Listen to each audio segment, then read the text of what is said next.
भारत की शिक्षा व्यवस्था की टूटती परंपरा और बिखरती कड़ी पर सर्वाधिक चिंतन और व्यवहारिक कार्य को मूर्त रूप देने वालों की सूची में 80 और 90 की दशक में कई नाम जुड़ते हैं। उनमें एक नाम जमुई के शिक्षाविद प्रोफेसर डॉक्टर गिरधर आचार्य का भी है।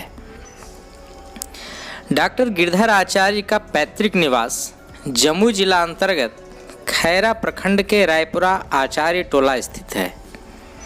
1978 में स्नातक और 1982 में स्नातकोत्तर हिंदी की उपाधि उन्होंने भागलपुर विश्वविद्यालय, जो कि अब तिलका मांझी भागलपुर विश्वविद्यालय के नाम से जाना जाता है, से प्राप्त की।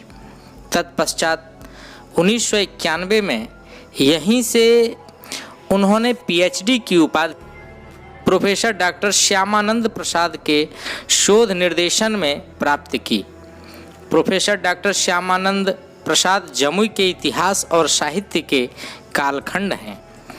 जब भी जमुई की बात होगी, उनके संदर्भ के बिना बात पूरी नहीं हो सकेगी। प्रोफेसर डॉक्टर श्यामानंद प्रसाद के चहेते साहित्यकार शिष्यों में प्रोफेसर डॉक्टर गिरधर आचार्य का नाम अग्रगण्य है। पारिवारिक संपन्नता नहीं होने के कारण डॉक्टर गिरधर आचार्य ने जीवन में कई झंझावातों को झेलते हुए अपनी मान्यता, व्यक्तित्व और सम्मान स्थिर किया। वे सबसे पहले जगन्नाथ साहित्य समाज न्यास परिषद के सदस्य हुए और पंडित जगन्नाथ प्रसाद चतुर्वेदी के कृतित्व को लेकर हिंदी सेवा तथा राष्ट्र उन्नयन की दिशा में कई महत्वपूर्ण आयाम गढ़े। भारतीय प्राच्य विद्या को सफलतम जीवन की कसौटी मानते हुए उन्होंने इसकी पुनर्प्रतिष्ठा की तथा गुरुकुलम नामक संस्थान की स्थापना की। भारतीय और अमेरिकन शिक्षा पद्धति पर उन्होंने गुरुकुलम में एक सेमिनार का आयोजन किया था, जिसमें देश विदेश बड़े साहित्यकारों ने हिस्सा लिया था।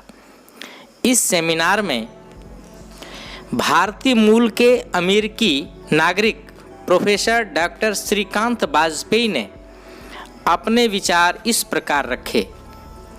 भारतीय सभ्यता अध्यात्म की ओर झुकी है, पर अमेरिकन जीवन के स्वप्न को साकार करने में लगे हैं। दोनों की मूल प्रवृत्ति में अंतर है। भारतीय जरूरत से ज़्यादा हेलमेल रखते हैं या रखना चाहते हैं, पर अमेरिकन इन सब चीज़ों को केवल मूल कार्य से जोड़ना पसंद करते हैं। अमेरिका में भोगवाद की प्रमुखता है तथा चारवाक का दर्शन पूरी तरह लागू है, जबकि भारत में ईश्वर के प्रति पूजावनत का बाल मोह हमें घेरे है। श्री वाजपेयी तब बर्मिंघम यूनिवर्सिटी इंग्लैंड और यूनिवर्सिटी ऑफ सदर्न मिसिसिपी में एसोसिएट प्रोफेसर रह चुके थे। वे खैरा प्रखंड के घनवेरिया वाजपेयी डी के मूल निवासी हैं, जो अब अमेरिका में अस्थायी नागरिक हैं। डॉक्टर गिरधर आचार्य ने गुरुकुलम को वैचारिक सोच और चिंतन का केंद्र विकसित करने का प्रयास किया। इस लिहाज से उस केंद्र पर आचार्य रंजन सूरिदेव सहित जमुई के तथा अन्य जगहों के कई जिलाधिकारियों ने अपने विचार प्रतिपादित किए।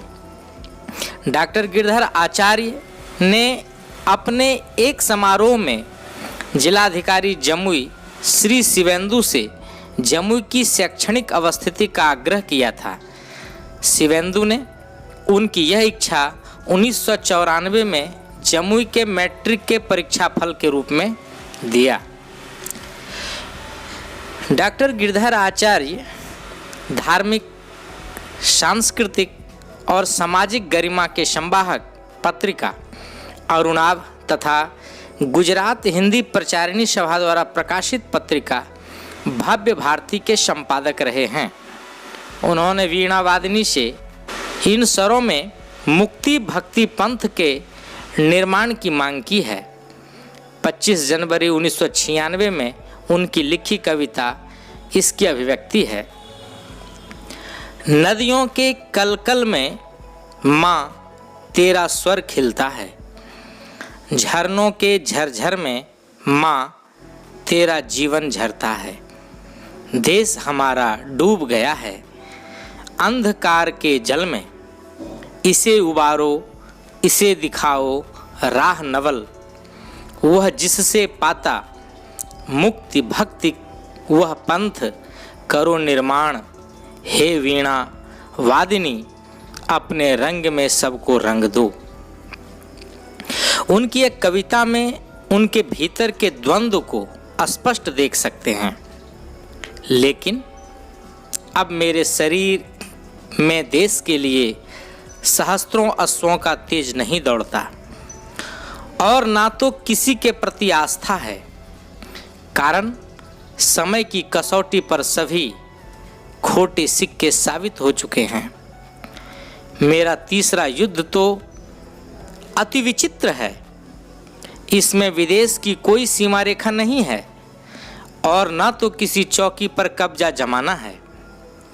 सबसे अपने पास की बात यह है कि इसमें हार की संभावना ही नहीं है, परंतु सबसे बड़ा प्रश्न है नाश किसका, गोली किस पर, किस कारण, किस परिस्थिति वश और क्यों।